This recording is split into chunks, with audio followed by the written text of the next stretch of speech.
Раньше вирус иммунодефицита человека чаще встречался среди лиц, потребляющих наркотики, то есть определенная маленькая группа риска в обществе. Позже локально вспыхивали эпидемии внутрибольничного заражения. Сейчас же, по словам специалистов, ВИЧ-СПИД перешагнул допустимый пороговый предел и вырвался наружу. Теперь рост наблюдается среди тех, кто заразился половым путем, причем вирус поражает молодежь. На самом деле, да, есть научные подходы, которые говорят, что генерализованная эпидемия, то есть эпидемия, которая перешла в общую группу, она начинается там, если среди беременных больше 1%. Пока у нас этого нет. Но у нас есть другая группа, то есть люди, которые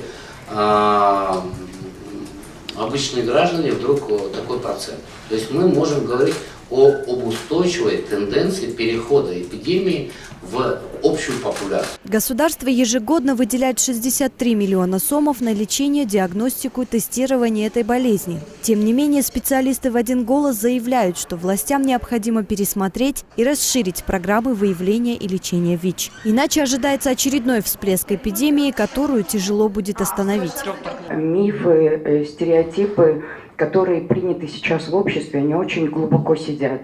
И поэтому из-за того, что стыдно, из-за того, что страшно, из-за того, что просто они боятся, мы получаем вот такие результаты сейчас, которые произошли на сегодняшний день.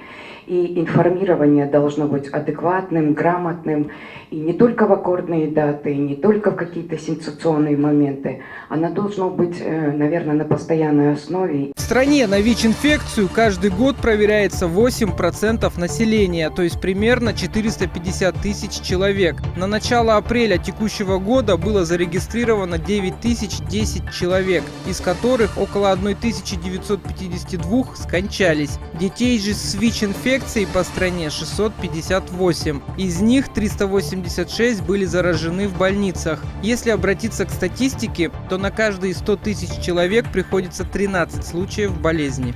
Несколько лет партнером Кыргызстана являлся глобальный фонд, который выделял внушительные суммы по борьбе и профилактике ВИЧ-СПИД. Именно благодаря международному донору распространение вируса сдерживалось. Однако проект свернули. Может, именно поэтому и наблюдается рост распространения болезни. Бигаим Бигалиева, Эльчебек Кыштоубаев, Новости Ошпирим.